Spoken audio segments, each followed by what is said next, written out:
Thank you. And thank you for joining us in these conversations. Thank you also to the people that has been connected during these 2 days of the Social Innovation House in our YouTube channel. It's a pleasure to me to be part of this panel for many reasons that I'm going to explain later. But first, let me introduce my panelists. I have on my right, on my left, Lala Lovera. Lala is the Executive Director of Fundación Comparte. Lala is also a refugee from Venezuela, same as me. And she has been working with migrants and refugees in Colombia and other countries in Latin America. We also have Camila Batista. Camila is the CEO of Migraflix. Migraflix work using gastronomy and culture to integrate migrants and refugees. And she will explain to you a little bit more, but Camila is passionate about cultures and integration, and bring people that has different backgrounds together, and that is part of her secret sauce. So we will hear more about that. And Olga Diakova is with us from Ukraine. Olga is a social entrepreneur, is also a refugee like many others, all of us in this panel. So I want to start this conversation just directly straight to the point. We are talking this week about social innovation in our Social Innovation House, and migrants and refugees used to be a topic connected with humanitarian aid. Everybody relate migrants and refugees with, we need to put some money, it's going to be more difficult for the city, it's going to be a problem. But these three ladies demonstrate with their programs that could be a totally different perspective. So Lala, when you start working with migrants and refugees, why do you think about integrate social innovation and do something different than what is the traditional approach? Okay, thank you. Well, it's a pleasure to be here. Thank you for Catalyst and, of course, Gaby for inviting me to Davos, first time. So I'm just humbled to be here, so thank you very much. And as Gaby said, when I moved to Colombia 15 years ago, start living as a migrant or a refugee, this can be like something semantics in the word, I understand that I was a catalyst for the inclusion of the Venezuelan people starting to move to Colombia. So I'm part of that almost 8 million migrants and refugees from Venezuela around the world. So that's how we started with Edith Silva, another refugee and migrant Venezuelan in Colombia, to start addressing how we can be a tool of integration, how we can start addressing permanent solutions and not temporal. Because we started seeing these children who started moving to Colombia, not only as a recipient of aid, okay, just they're going to be leaders. They have dreams, and they're going to be part of the system of the host country. So it's how we started and founded Fundación Comparte, which build and safe spaces in school through a model that promotes permanency in school. So by staying in school, we start creating innovation and innovation tools for letting them stay there so we can start addressing integration and inclusion of the whole family. That will be their safe place. So that's how we started seeing these kids, not as a recipient of food or their needs, so we start addressing the capacities. And that's how we start building the bridges between capacities and opportunities. Thank you, Lala. And you mentioned something that I think you need to understand in numbers. Lala talked about not temporary solutions, but permanent. There is 37.9 million of refugees in the world. 82% of them never go back to their countries. So we need to change the mindset that the refugees are going to come back and start thinking how we're going to integrate it. And Camila's program worked with that. So Camila, if you can explain us a little bit. Yeah, thank you, Gaby. I'm really happy to be here at this panel and to share a little bit about the work that Migraflix is doing.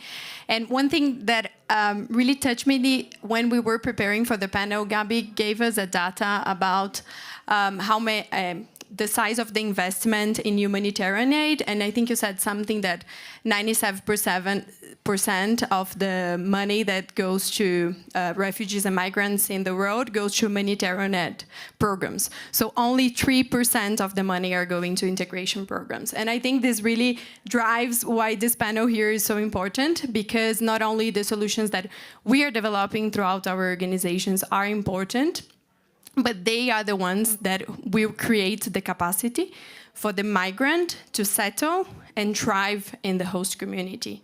So Migraflix works specifically in the intersection between entrepreneurship and global cultures, which is something that personally I think it's really passionating, because imagine, who doesn't love traveling, eating food from different cultures, connecting with people from other nationalities. And normally people see the migrant as someone that needs help, someone we're gonna be supporting, giving money, giving food, but they don't think and they don't see the migrant as a potential recipient, as a potential of the cultures of the world, and as someone that can really drive the attention and develop authentic projects that can be sold to the host community. So Migraflix has a program that accelerates food business from entrepreneurs in a way that we connect them with capacity building, technical skills, social emotional skills. We also connect them to microcredit and to sales channels. And we ourselves, we have a social business inside the organization, which is a catering service of world foods. So basically, like big companies such as Google, McKinsey, LinkedIn, I mean, everyone needs food for events, right? We're having a catering here, we're having a catering in each one of those houses in Davos, but what is the impact that those type of services can generate for people? So Migraflix has some industrial kitchens in the city of São Paulo. Migrants and refugees are trained to be able to produce typical food. We have food from like over 20 nationalities. So they are the ones preparing, they are the ones generating income throughout the program. And they are also the ones exposing their culture while they are in an event with like directors from Google, from all those companies. So, and we're going to be having a lot of time to discuss that in more details, but I think it's a good example about how we can put the migrant as the protagonist of the solutions, and not only as the recipient of help, but as someone that really has the potential and has the answers in the work and in their own nationalities and cultural background. Thank you, Camila. I want to tell you a quick story before giving the word to Olga. Related with what Camila is saying, 3 years ago, I had the opportunity to work in Bazar Cox, if one of the biggest refugee camps in the world is in Bangladesh. And one of the first people that I met there were young people. And one of them has 20 years old, and he burned in the refugee camp. And when we were speaking, he told me, I know that I'm never gonna be out of here. So, knowing that, because I don't have legal documents, I don't have a nationality, they are not gonna let me out. So knowing that made me to understand that doesn't make sense to study, to work, or to learn anything, because I'm gonna die here. The difference of these programs, instead of a refugee camp, is they are bringing these people and giving opportunity for them to overcome the situations that they live and be part of the solution. And even in the most complex situations, we found programs where the refugees are leading the change. And one of those programs is Olga's program in Ukraine. Thank you, Gaby.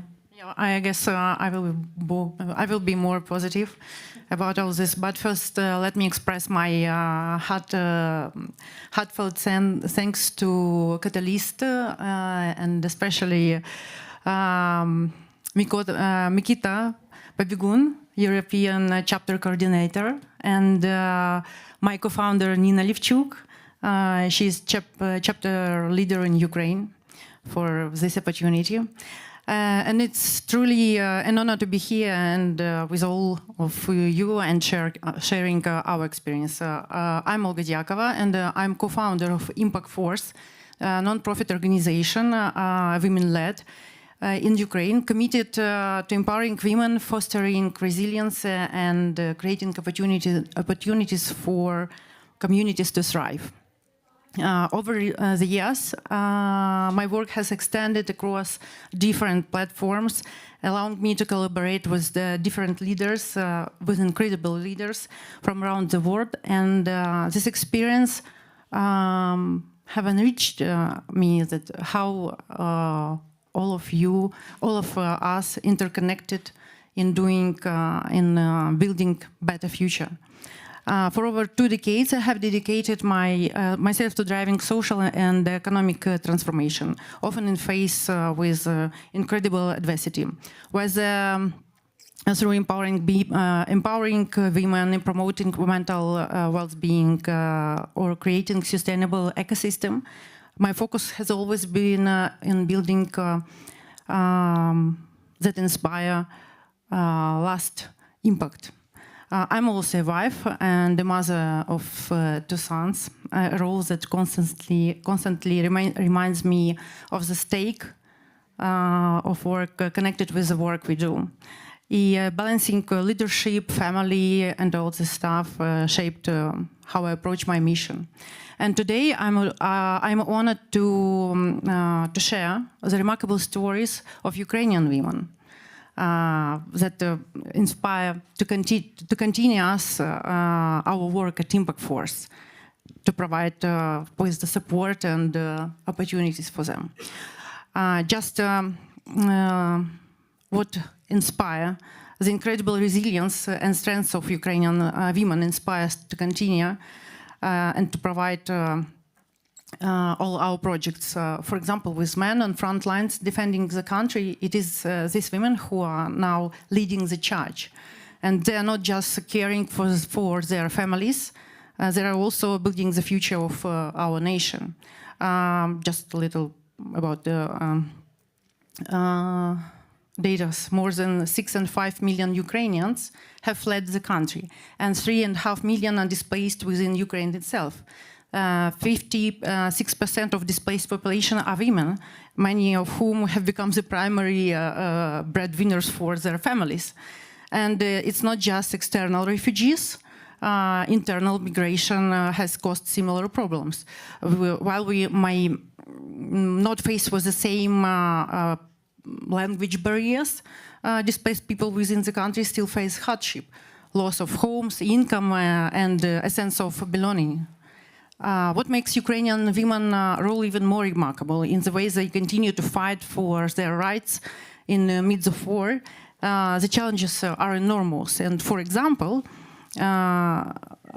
with men on front lines, many women are thinking about the future of their families, the ability to continue their lineage. Ukrainian women advocated for their right to preserve family and lineage by fighting for access to fertility preservation for their husbands who are at the war. And in November 2023, Ukraine's parliament adopted a groundbreaking law permitted free collection and preservation of reproductive cells for soldiers. This is not just a policy of victory, it's a testament to determination of Ukrainian women to protect the continuity of their families even in the darkest time. And these women inspire us work because despite hardships, they continue to innovate, rebuild, and show us all the true meaning of resilience and strength. And in 2023, despite the pain, despite the huge fear, 36,000 businesses were launched by Ukrainian women, many with no prior experience, yet driven by an urgent need to provide, to rebuild, to survive, to create something meaningful for their lives and their communities and families. Thank you, Olga. What an inspiring number, 6,000 companies in that situation of conflict in Ukraine. But to be able to develop those enterprise and to be able to integrate in the communities, the families needs to have the conditions to do it. And many times in the humanitarian programs, we saw that people believe the conditions are a car with a little bit of cash to buy food, or a bag of food, or some medical attention, or a place where children can play. But the reality is that it's not sustainable, it's not temporary, it's only temporary, and the people cannot do other things. And I remember when I met Lala, or the work of Lala, because we met years ago, we were in Cucuta, in the border between Venezuela and Colombia, and she was telling me about the moms that sit in the street, waiting for their children to go out to school because they were afraid of losing their children. So in these conditions where the refugees abandon their countries, many things are connected, and we need to create the conditions for them to thrive. And Lala, I want to know a little bit from your experience, what changed in the life of the families that you are working with when the children get into the school, and which is the relation to put the children in a school and create the conditions with the possibility to thrive and create enterprise. Of course, Gaby, and I remember that time when we were there in Cucuta, outside of the I don't know, it's a school for 5,000 children, and it's between the border, and this school was the only one at that time, 2017 maybe, there was with open doors for all the children coming from Venezuela and going back because this migration, they will go back and forth all the time. So I used to call them the mango tree mothers, you remember, because they were like sitting down the mango tree. But the thing is that maybe if there are some teachers and educators here, I'm a teacher, but we understand that creating these safe spaces in the school is going beyond learning. It's because there is the place where they belong. So their families will feel safe, their parents, and they will start understanding the host country or the host city that they were living. So they started moving from the mango tree inside the school to say, I'm here, I want to be part of the community. So in that time, we started like strengthening all this agency capacity. They have to understand that they are part of the solution too. Because most of these people are waiting to be integrated. So, but what can I do to integrate myself? So being part of the solution. And also, so of course, some of the people who works in migration will tell me like, well, but if there's an emergency, this children needs money to eat or needs a bag of food. So that's how our model Stay in School have 3 dimensions. And first, we are going to stabilize the emergency that has an impact for the mid and long term, as malnourishment, as access to water, and access to capacity. That's how we do it. So first, we address that, but we don't give food. We address malnourishment. We address all the capacity that these families have to bring food to their families. On the second term, we educate. So we see ourselves, our model, as an incubator for citizens. So we tell them, we give them all the information about rights and duties, of course, that they will going to have in this community. And this agency capacity starts building with the parents. And for the third one, we, in a way, we would like to say that we will walk and we will bring these voices to these spaces, like bringing the voice of the voiceless. But also, we work with them. We are so close to the families that all the programs that the government, they just like the government, yes, like public see and everything will bring it to the community. So we will like be the translator of this opportunity. So that's the 3 dimensions. But in the last year, and just we started addressing a beautiful program and a strategy for mental health. Beyond of working like the thing that I work with my kids, like you left your home, now we have a new home, you don't see your grandparents anymore, like only for a few times in a year. So we started addressing, it's amazing, it's Share Your Journey. So it's a diary. It's a diary where these children start writing down how they feel. Me, as a migrant or refugee mother, I never ask my children, with all the privilege of our journey to Colombia, I never ask them how you feel as the different in your school. So now we are addressing this information, but because the sense of belonging is so important. I'm pretty sure that Olga and Camila has seen this. They want to belong. They want to belong to something. So we started with this program. We started working, of course, all the identity, transcultural identity, that is also important. And of course, all the sense of belonging. And it has been an amazing journey with the children and with the parents, because while the children are working in their diary, we're working with the parents. We're working, giving them a lot of tools for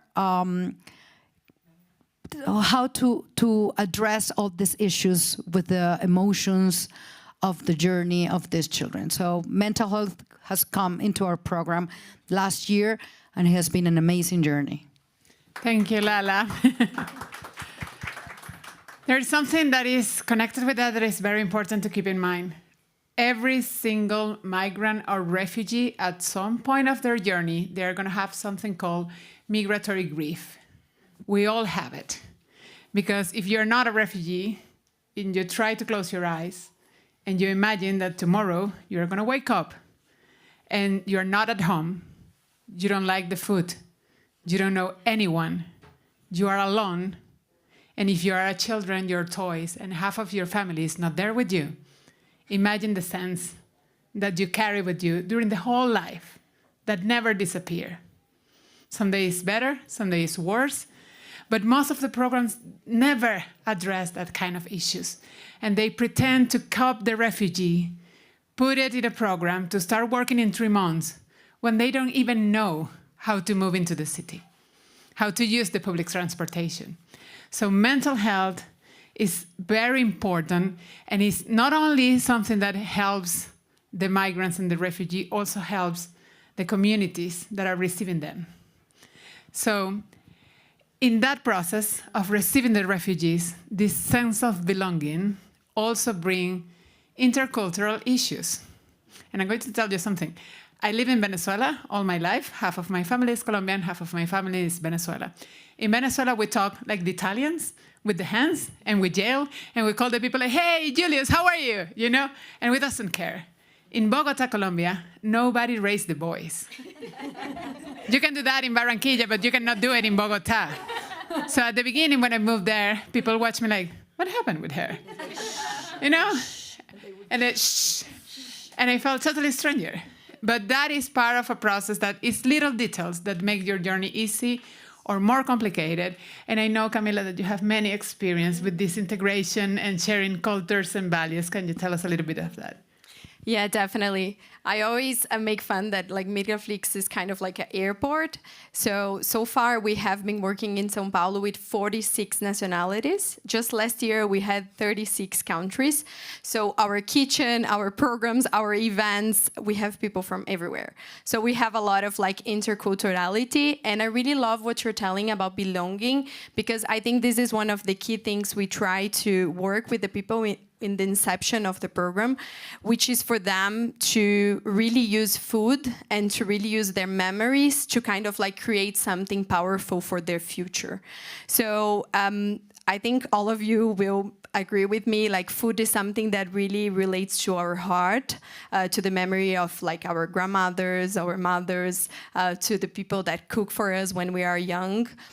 So it's really beautiful to do the program, to sit with all the migrants and to really ask for them to go back on these memories, to try to understand what they want to cook and how they want to share these cultures with the host community. They really feel valued when they are in an event like for example, presenting food from Afghanistan, Iran, Ukraine, Bolivia, and like people are tasting for the very first time. Like in Brazil, it's really interesting. We have a lot of like migrants from a lot of African countries, and there is a lot of people in Brazil that still think that Africa is like one country.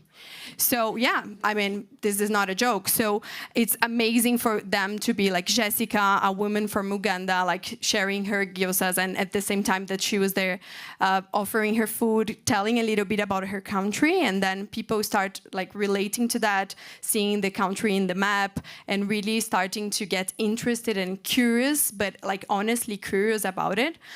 So for us, belonging really relates with food. We work a lot with a concept, I don't know if you have heard about, which is gastro-diplomacy. There is a lot of like countries, and you can Google it later, I mean, to look for, or more after, because I think it's a really like interesting concept. There are a lot of countries such as Korea, Thailand, and Peru that have been using like food, gastronomy, to really build like soft power. Because imagine, like, food is one of the things that makes people create a good image and a good perspective about a country. So Gaston Acuri, he's a famous chef in Peru. He has been driving a lot of like programs in Peru, telling about like Peruvian food. And nowadays, like, everyone wants to go to Peru, and like it has boosted like tourism's rates. So it's really powerful how food can like make people connect by their hearts.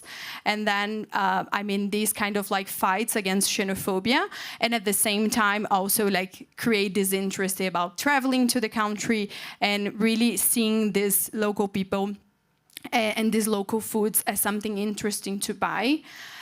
We also work, beside the programs that we have for income generation, trainings, capacity building, and all of that, we also have campaigns that we do to drive attention to local foods and to popularize local dishes. So for example, I have two Venezuelans here with me, they will agree with me. I mean, we did this campaign which was called Mi Arepa.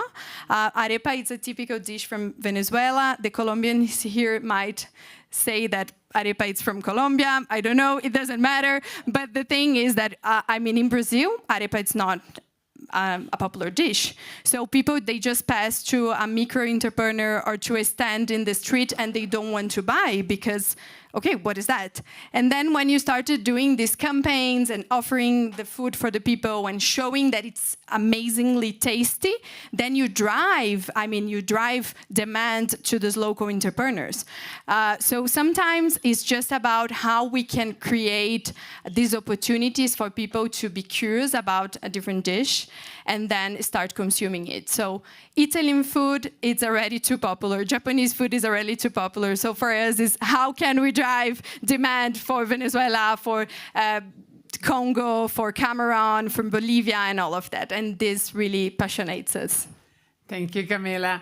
I'm going to translate that in numbers because I know this is the World Economic Forum and some of the people here like statistics and governmental data. So I'm going to give you one. A few years ago in Colombia, when we started receiving the second wave of migrants from Venezuela, the government decided to do this process of integration faster, and they create especially a legal document that was transitory but allowed people to work. And after the first year or implementing that regulation, the central bank of the country did the analysis of what happened with the migrants. And the PIB of the country grows in 1.9% that year, thanks to the companies that the migrants develop. That is more than what grows in tourism in the whole story of the country. So the migrants bring more money, more investment, and more productivity than the whole industry of tourism in the country 3 years ago.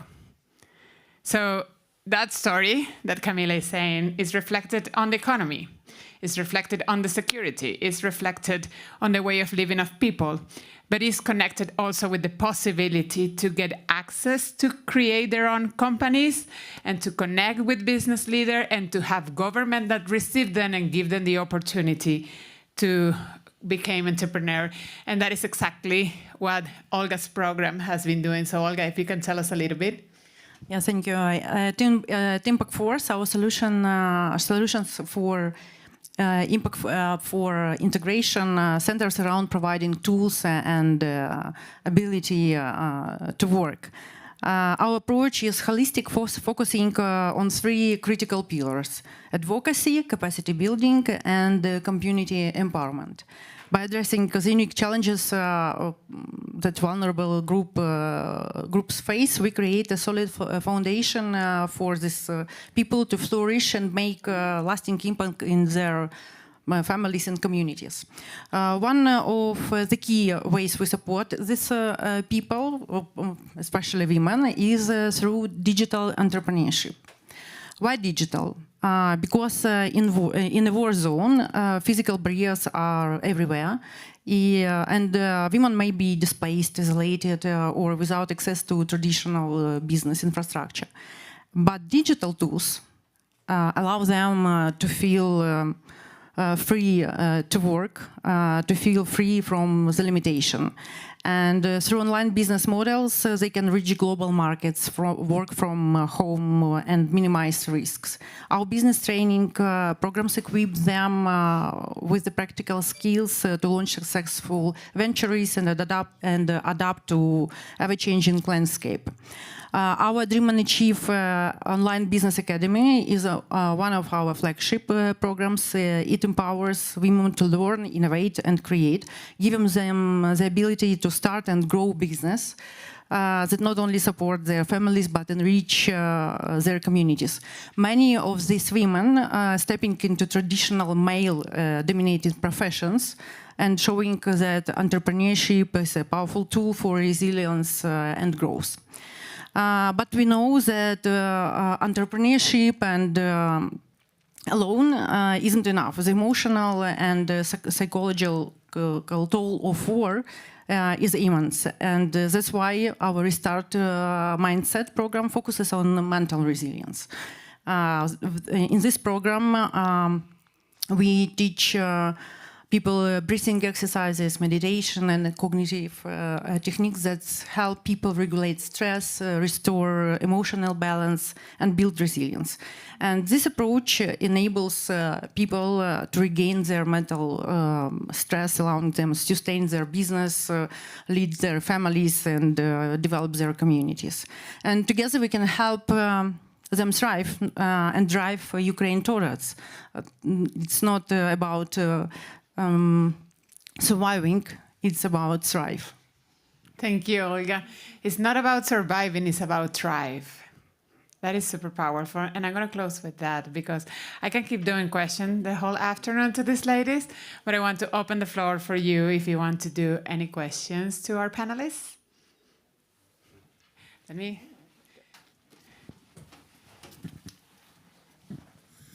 First of all, congratulations to all of you. It's very, very powerful what you're doing.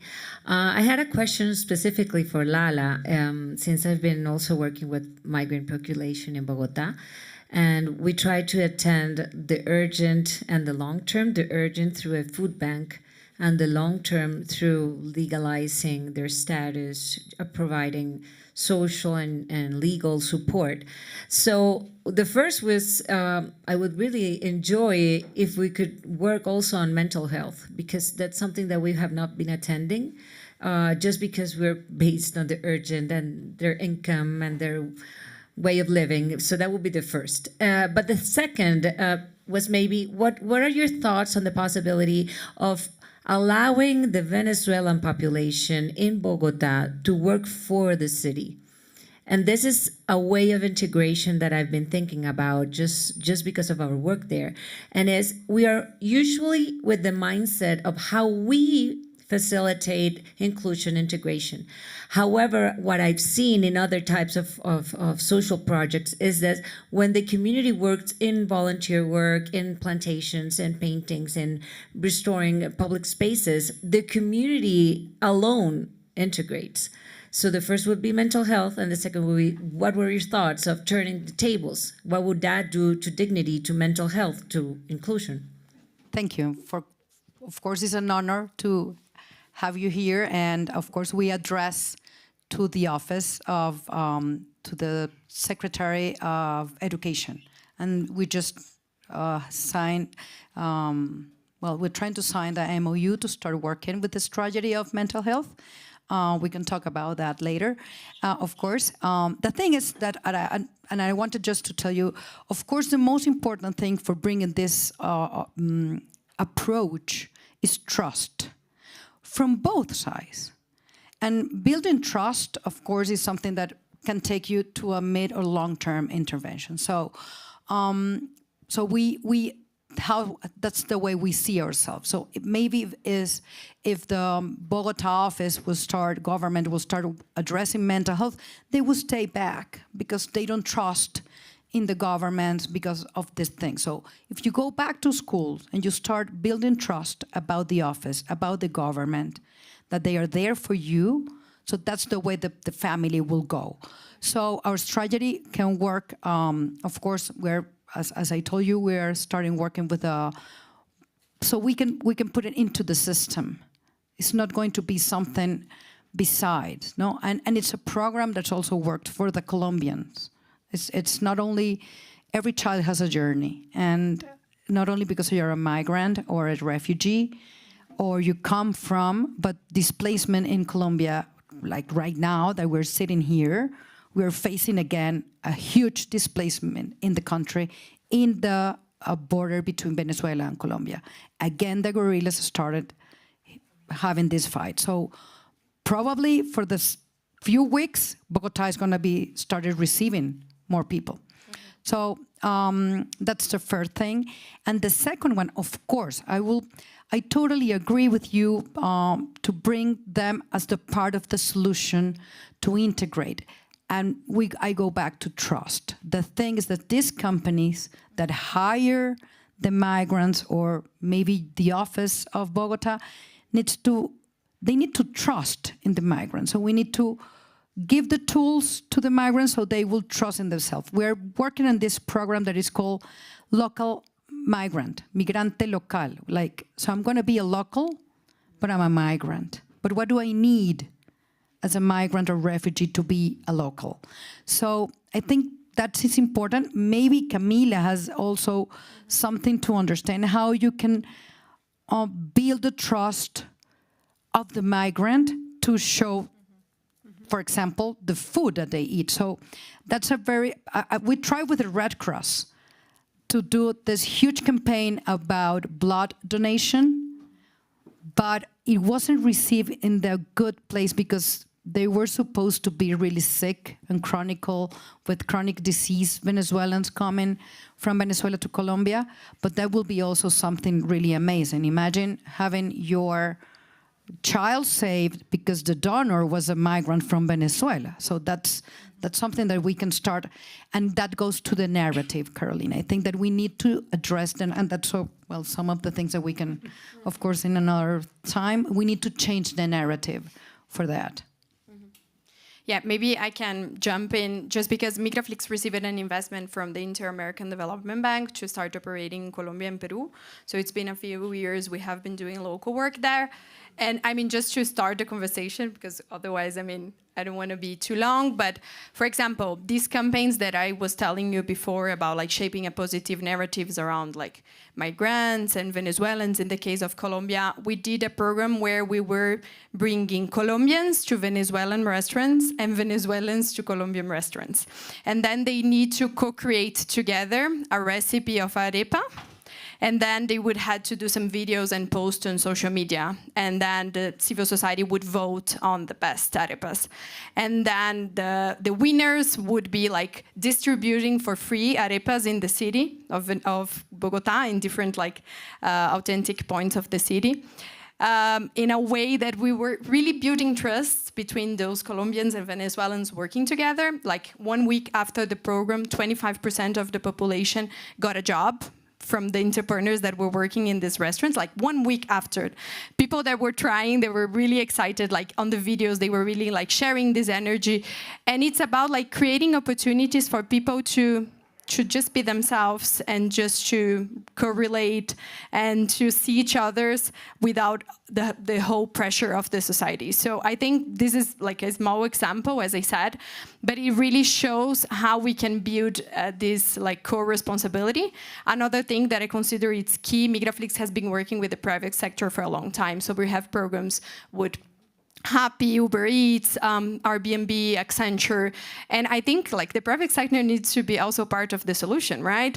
So why not like ask for them to be like the potential funders of these solutions, also to create win-win proposals with nonprofits to be able to include those migrants.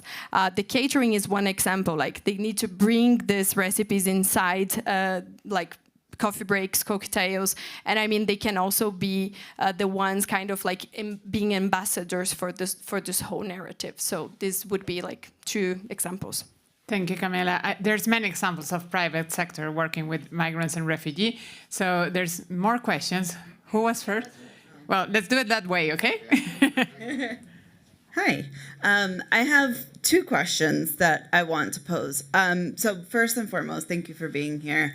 I have been working with the migrant population in New York City, helping folks to apply for asylum. And as you know, many folks are living undocumented and under the radar in New York City, and now we are living in precarious times. And so you spoke about integration, but I'm wondering about integration for undocumented communities, for folks in particular who may not who may not be parents, and so there isn't a natural like community that already exists because they don't have children going to school. So what sort of integration strategies do you have there? And then my second question, and you can answer either one of them. My second question is really thinking about immigration and migrant refugee work from the social innovation lens. Like, how do you convince a funder to continue to invest in social innovation in this particular space? Like, it seems like such a risky investment, or at least that's what I've heard a number of times. And so how do you make it over that threshold to say like the work that we're doing is impactful and necessary? Thank you for being here and for listening and bringing this important topic. So, and then I'm going to pass it to Olga and Camila. But also, right now, and maybe that can answer what I have been seeing in Latin America from my point of view. So it's so important to start working with the refugee leaders of organizations. Most of the refugees, as I did, as Olga did, as Gaby did, but Camila is a citizen of the world, so she's not a refugee, she's a citizen of the world. So we started addressing the situation, as Carolina was asking, is how I can be a solution to this situation. So I'm a migrant or a leader of an organization, so that will build trust. I know that maybe I'm going to talk about trust all the time, but that will be in trust both sides, for the community and for you. So for the youngsters, for example, young people that they are there, and where do they come from? They come from a reality that they are only giving aid, like that's what Venezuelans, for example, are used to. Make a line, you give me my food, and so I don't have to give nothing at all. So you start building that from refugee-led organizations. That's the big thing about I think it was the Inter-American Bank. They just, I can send it to you, I will give you my email, and they just send a report of how important in the world these organizations are the ones who are leading the trust, the building capacity, and the integration. Refugee-led organizations, like in Egypt, it's an amazing STARS, it's called. An amazing organization cleaning the city, for example, with the refugees from Syria. So I think that will be like the answer for both. And of course, investors, well, we can have like another panel for that. Yeah. It's so hard. I will tell you my response on that. Impact, I want to say impact, and I only see humans. So can you imagine this? I give up on that. 10 years ago, I decided not to try to convince any other funder in my life. And it works very well. Surprisingly, it was better than ever, because we start doing the programs, collaborating with the communities, bringing resources from the private sector, bringing resources from the community, and at the end, we receive much more without filling the grant or writing the report, so we can be concentrated in working with the communities. But there is something connected with that that is a very important piece, and Olga can tell us a little bit more about this. Part of this work that we need to do is, of course, work with the migrants, let them guide the solutions, but at the same time, explain to the government what this means. If they keep treating people like aliens without giving them the regularity for them to integrate and work, they probably are going to be a problem because they are out of the society and they need to find a way to eat, you know? And they need to find a way to pay the treatment for someone sick in the family. That is going to be a problem. But as soon as you integrate them, as soon as you give them the regularity, as soon as you allow them to create, to thrive, to be part of the community, they will do their best, because every single person that abandoned their country, what it's looking for is a place to live better and to do better, not to be a problem for anyone. And the governments need to understand that. And we need, you know, and I'm going to challenge Carolina, who is my friend, thanks for being here, Caro, to put together a group of local governments, you know, to be the leaders in changing the way the governments are seeing this, because they can do the difference. But they need to understand the problem first. And the problems are not the refugees. The problems are our systems that are not allowing refugees to be citizens. Yeah, absolutely agree. And you know, the dignity is at the heart of any support. And in the Impact Force, we take a comprehensive approach to helping displaced people in Ukraine through our ecosystem model, which brings together government, non-profit organizations, business, media, and knowledge providers. And unlike traditional aid, we focus on lasting integration. And when you provide this ecosystem approach, you will be unsure about nice integration and natural integration, integrations of refugees to new society. Thank you, Olga. I know we have more questions, but I'm breaking my rules because we need to keep the schedule of the house on time. So I'm going to invite you all, the ones that want to keep engaging with the panelists and that have more questions, to come with us in the second floor. So grab some food, we can meet there. And thank you so much for being here. And thank you for everyone connecting, watching us. They were sending message. Thank you. So thank you so much. Thank you. Thank you. Thank you. Thank you.